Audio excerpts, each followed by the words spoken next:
Look, it's not surprising when Paul's talking to a young man that he says one of the things you need to mature in, one of the things you need to be practicing and devoting yourself to and making progress in is purity. And I believe the fact is he's probably speaking to him very specifically about sexual purity.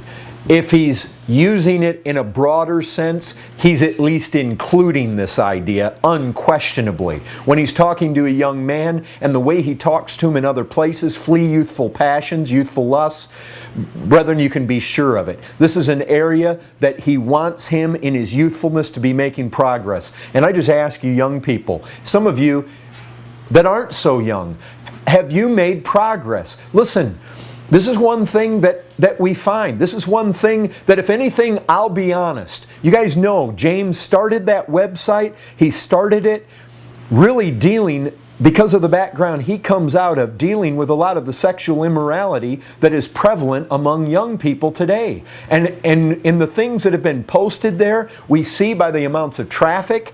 Even it's interesting to me, the messages that I've done on different aspects that have dealt with sexual purity tend to be some of the biggest things watched. We have a generation with computers, primarily. It's in the movies and in the television too, and it's in the magazines, no doubt. But with the computer access to pornography, the problems. Basically, what we have, young people, even the ones that are being saved, that are being well saved, that are coming out of these backgrounds, and you have so polluted your minds with images that, you know what, no matter how pure you are right now, no matter how much you're devoted to Christ right now, the fact is you've got images in your mind that they're there. And they'll come back, and you know it as well as I do. You'll just be in the middle of anything and bang! Images can shoot into your head. You guys can keep remembering the same things you saw in the past, and it's not things necessarily that you're even doing right now as a Christian. It's things you did when you were lost, things you did when you were dead in sin, and they're coming back now. They're haunting you. Some of you are not being, even in your outward and physical conduct, you're not being chaste in your approach to this Christian walk and in this run. Listen, I'm calling you guys to maturity. Paul was calling Timothy to make his progress evident, visible. I'm calling you folks to the same thing. When it comes to sexual purity, there is an expectation biblically, and so I have that expectation of you. Look, I'm not expecting that there won't be battles. I'm not expecting that some of you won't fall and rise up again and go on to fight. If you're claiming to be a follower of Christ, then there should be progressive maturity in this area in your life. And it ought to be visible, it ought to be evident, it ought to be something that is making strides. There ought to be visible manifestations of growth in this area of your life. And I'll tell you this, I'm not talking about sexually illicit conduct on your part. Look, you guys need to be conquering that. If there are some of you that are still going on, still viewing things on website, you need to get your act together. Look, there are young people that are being saved, and they're getting past that. They're getting past looking at the garbage on the internet anymore. If you're still there, you're behind in the race. You're getting left behind. And you better be careful that you don't find yourself falling out of the race altogether. If that's still where you are, you're in trouble. I'll say that, you're in trouble.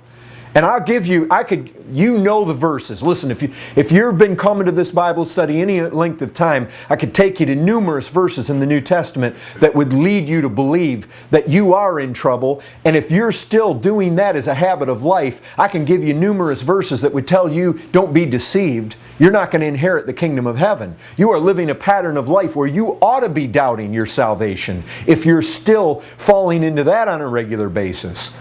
You're still falling into masturbation on a regular basis. If there's no fight and you're pretty much a slave of that, and there is no victory in your life, you're in trouble. I mean, basically you're in trouble. You're in a bad place. And if you are truly a Christian and that's still where you're at, like I say, you're getting left behind in the race. And I will remind you of this again, and I do it to put fear in you. Because even if you're a Christian, I think this is a fearful thing. I've said it before, I'll say it again. It strikes fear in me. Spurgeon said after going through his life and viewing people in his ministry, he said this. He said he saw people that started out the Christian race fast and finished fast. He saw those who started fast and finished slow. Maybe even those who started fast and fell out of the race altogether. But you know what he never saw? He never saw anybody start the race slow and finish fast. That ought to put fear in you. If you're still there, waiting around in your misery and in your bringing on pathetic aspects of your past lost life, I tell you, you need to repent. You need to be rid of it. You need to, in the power of the Spirit, you need to put that thing to death. You need to make some strides. You're getting left behind. Because there are other young people that are making strides. They're passing you up. Don't get left behind in this race. This is not a race you want to get left behind in. It's a fearful thing when everybody around you is moving away. They're pulling away from you. That's bad. Because at best, that's an indication that your life as a Christian is not going to amount near as much as it is in other people. And the worst case is you're going to find in the end the reason that you're falling back in the race is because you're still in your sin. And you're going to find out you've never really repented. You've never really looked to Christ. The power of the cross is not demonstrating itself in your life. Listen, you ought to take this very seriously. There needs to be progress. Hey, you guys can look back at the resolutions that Jonathan Edwards made. I can guarantee you he did not live in a day of internet pornography. He did not have to fight the things. I'm sure they didn't have the billboards, they didn't have the magazines, they didn't have the racks at H-E-B. I mean, basically they lived in a day when they did not have to deal with what you have to deal with. They're very likely, he didn't have the images in his mind. He didn't have the background you guys have. There are things, no doubt, you have to overcome that he didn't have to overcome. I suspect if he lived today, his resolutions would look different. He'd be resolved to have purity in his life in ways that he didn't even have to talk about back then. These are things you have to conquer, you have to battle that he didn't. But that's just a matter of fact. That's the day and the age you and I are born in. We're in another generation. The things we have to overcome may be different. But I'll tell you, folks, you got to be putting these things to death by the Spirit of God. That's the path Romans 8:13 says to life. If by the Spirit you put to death the deeds of the body, you will live. Why? Because regeneration is so real, it's so dynamic in the life of that person who has received the effects of it, that it will happen, that this sin will be putting to death. But I'll tell you something else you're forfeiting if you're back there in the line. Listen, have you ever heard a text like this? Blessed are the pure in heart. Why? They shall see God. Now I'll tell you this. Somebody could come along and say, yeah, but that sounds like future. That sounds like I'll see God in glory. Yep. I won't argue. But let me ask you this. Is it possible that beatitude found in Matthew 5, that beatitude may actually have a present reality as well as a future reality? Might it be that those who are pure in heart now will see the most of God now? You say, well, maybe that's a stretch. Maybe you're reading something into it.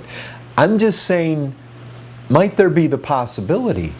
And if in fact that was possible, that those that are most pure see the most of God now, what might you be sacrificing? Okay, maybe you're not convinced.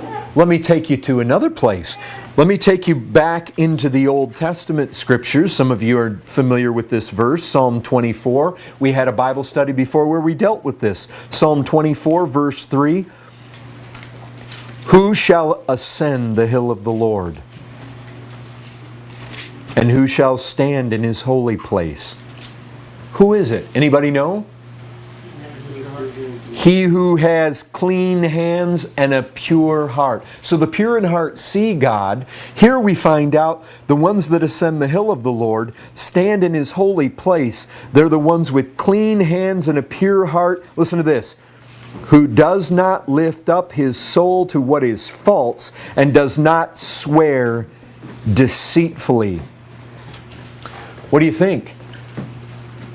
Somebody still may look at that and say, yeah, but that sounds like standing there, ascending the hill of the Lord, standing in His holy place. That sounds awful literal, like maybe at the end of life. Oh, I would say this, there have been brethren throughout history who have not taken it that way and who have found great reality even in this life, but maybe you're still not convinced. How about this? If you still lack convincing, then let me convince you. James 4 and verse 8. Draw near to God and what? He will draw near to you. Cleanse your hands, ye sinners, and purify your hearts, you double-minded. Purify your hearts. Clean hands, pure heart. What is it? Draw near to God, and He will draw near to you. When? Now. It's a hand matter and a heart matter. Okay? Did you guys hear that? Did you hear what? Purify your hearts, you double-minded. Remember what purity is? It's singleness. Let me jump back to Psalm 24. Did you catch what was said there? Listen to this. Who shall ascend the hill of the Lord? And who shall stand in His holy place? He who has clean hands and a pure heart. Sound familiar? A little bit like James chapter 4. See, it's the same idea, folks. He'll draw near. Who ascends His holy hill? Brethren, there are implications of that now. Here, in this place, in this life. Those who see God are the pure in heart. Brethren, there are implications here. You draw near to God. How do you draw near to Him? With clean hands and a pure heart. What is it there to put away, you double-minded? Purify your hearts, you double-minded. Well, listen to how it says it in Psalm 24. He who has clean hands and a pure heart, listen to this, who does not lift up his soul to what is false or does not swear deceitfully. James says double-minded. The psalmist says deceitfully. What is deceit? What is deceit? Is deceit not when you will two things? And brethren, I mean like this. You will to do one thing, but you will to be seen as something else. Is that not what deceit is? Is that not being double-minded? Is that not the very essence of impurity? Purity is singleness. It means I want to be before God what I want you guys to see me as, but more than that, what I want Him to see me as. What I am in the dark, in the closet, in the bathroom, in the bedroom, in my house by myself, in my car alone, when you see me, when I'm in the church. That's singleness. Duplicity, double-mindedness, deceit is when you basically are double-willed. You want to be seen as one thing while you actually desire to do something else. And oh, brethren, is this not applicable to sexual purity? Right? Nails it in the head. Why? Because I guarantee those of you that have been sexually impure in this room don't want us to think you are. You don't want the others to know what you are in the dark, in your heart. You want to appear another way. Brethren, when you live life like that, whether it's sexual sin or any other way, you know what it is? It's hypocrisy. Is what it is. It's double-minded. You're basically split. You want one thing, but you want to appear as another. That's deceit. You're wearing a mask. You don't portray yourself publicly what you really are in the dark place. Brethren, let me tell you this. This hinders what you can see of God. And I mean in this life, being full of awe and fear and joy and ecstatic. I mean, brethren, experiencing such things in this life as give you a joy that is unspeakable and full of glory and out of this world, and nothing else can touch it. I mean, being able, even though we look through a glass darkly, there are some folks in this world that see a whole lot more clearly through that glass than other people. And who is it? Brethren, it's those people with clean hands and a pure heart that get to ascend that holy hill and see what other people cannot see. And I know it. I know it's true. I come across people who have seen more of God. And put it together, brethren. It is not those of you that are masturbating off quietly somewhere, out of the view of people, that portray yourself another way, that are experiencing these types of interactions with God. I guarantee you, folks. And if it is, if you are, it's because you have come into this thing and you are battling, and through many gouging out of eyes and tearing out of eyeballs and cutting off of limbs, there have been blood, sweat, and tear in your battles. And some days you've failed, but you've laid hold on Christ. You've looked to Him, you've prayed, and you've wept, and you've fought. Possibly in that state, you've drawn very close. But typically where you're giving yourself to that, where your conscience gets so defiled, you come before God, there is guilt, there is stain, there is impurity. Brethren, we've got to be making strides. There's got to be progress. You want to make a resolution about something right there, such as probably Edwards never had to make. You be done with it. Be done with viewing what you shouldn't view. Be done with doing in the dark what you ought not to do. But brethren, you know as well as I do, the majority of this battle does not take place in the physical realm. It takes place in the mind. That's where the bulk of this battle is fought. It's in the mind. Brethren, I'll tell you this. The Bible does not say simply, when you've got images in your head or your mind is somewhere, that you simply pray passionately and you're done with the battle. The Bible does not say that's enough. That is not adequate in fighting this battle. Brethren, sexual purity, the battle for it is won in the mind. You know what the Scripture says? It talks about the mind. In Philippians chapter 4, it tells us to set our mind on certain things. Think on these things. And one of the things that we're supposed to think on is that which is pure. Brethren, let me tell you this. When impurity attacks the mind, it is not enough to just feverishly and passionately pray to God, God, please take this away. Brethren, that is not gouging out eyes and cutting off feet to simply do that. Yes, that's necessary. Yes, your prayer life needs to be fervent, intense, militant. Yes.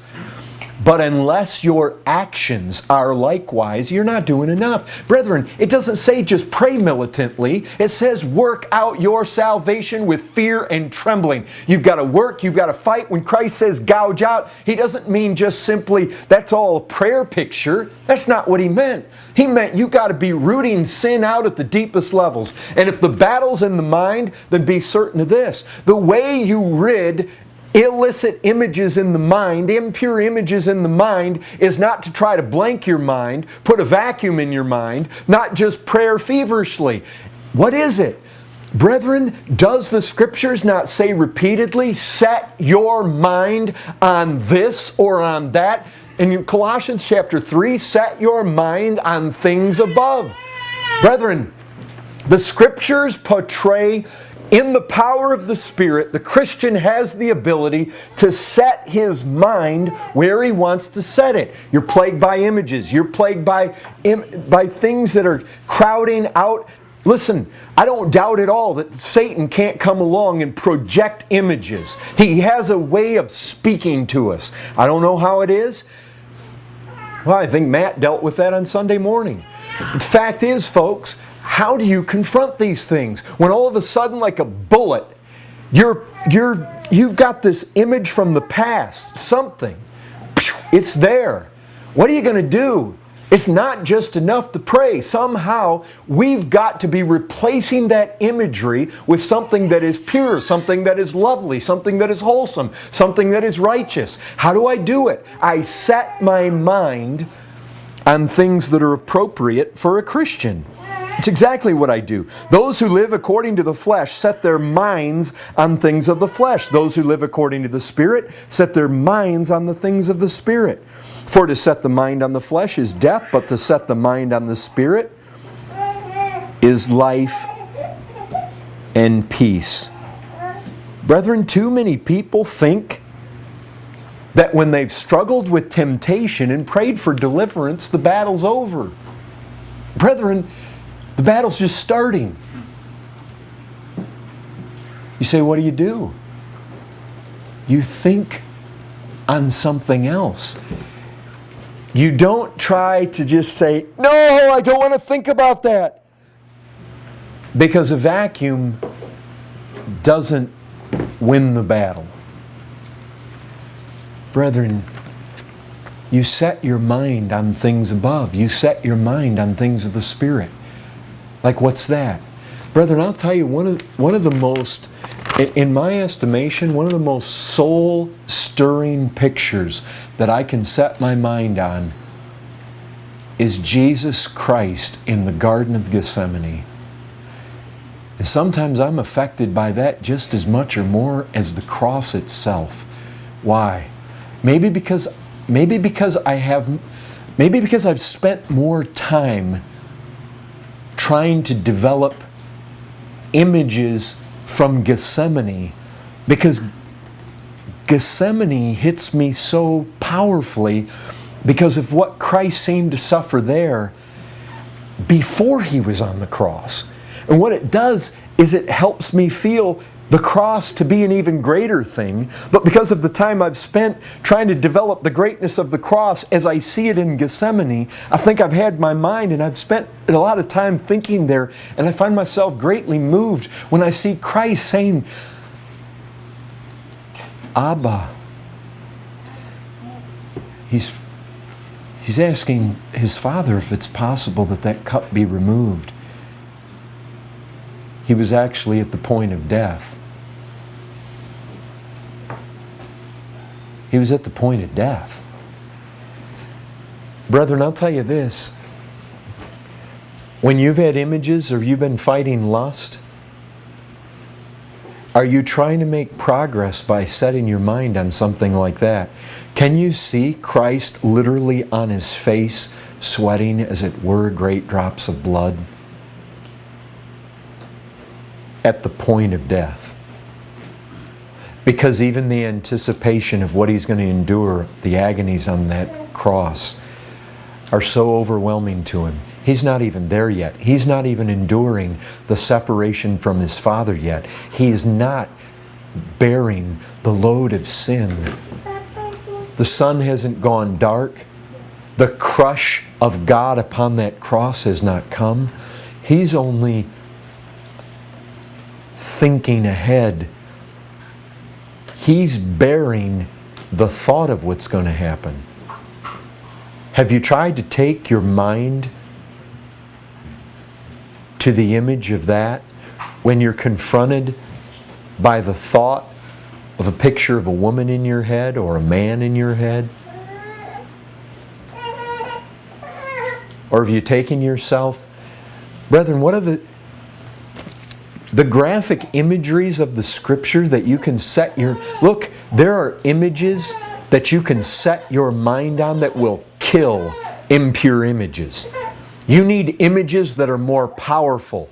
Look, there may be ones that are more powerful to you than to me, but you need to find out what they are. I'll tell you, one of the images that often stirs my soul is Isaiah chapter 6. Go there, read it, dwell on it, meditate on it, pray over it. And when you find yourself locked in some temptation and battle where you've got to pluck out some image from your mind, set your image upon Christ high and lifted up, and you imagine Isaiah down on his face, pronouncing a curse on himself, the very doorpost shaking and the place is in a smoke, and those seraphim are going back and forth antiphonally.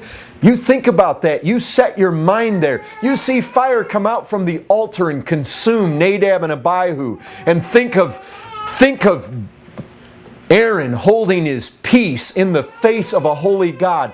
You think of what it will be like on Judgment Day when the sinners are cast into the lake of fire. Set your mind on things above. Think about what it will be like the moment you first see Christ. And what it will be like that moment when all unrighteousness is gone from you forever. You'll never think evil, act evil. Never again will you speak evil. And you will see Christ face to face, and you will be as He is and in all of His glory. And I'll tell you this, you just think about those who have, as I said just last week or the week before, men who have only stood in His presence, angels who have only been in His presence, who other men have seen, they have fallen down before. Only at the reflection of an angel or the glow of God in the face of Moses. You think what it will be to set your eyes on Christ. You think about what it will be. You try to imagine Christ as those spikes are tearing through His flesh, as the agonies are upon Him, as the sun forbears to shine, and our mighty Maker hangs there between heaven and earth, and God is forsook Him, and every ounce to the last drop of that bitter cup that you deserved and I deserved is being crushed in upon His soul. You let your mind go there. These are images, brethren. You talk about setting your mind on things of the Spirit, on things above. Can you think of anything beyond these images? Brethren, this is where the battle is fought, but I'm thinking some of you probably don't even think this way. You come across these verses and it's like, I don't even know what to do with them. There it is, brethren. Our minds are for images. Our minds are for thoughts. If you're going to fight Him there, you've got to set your mind where the battle is won. You need images that conquer. This is the path to purity. Make progress. My brothers especially, young men, make progress. A year from now, let your progress be discernible. Brethren, that's my call to you tonight. And I'm done. Amen.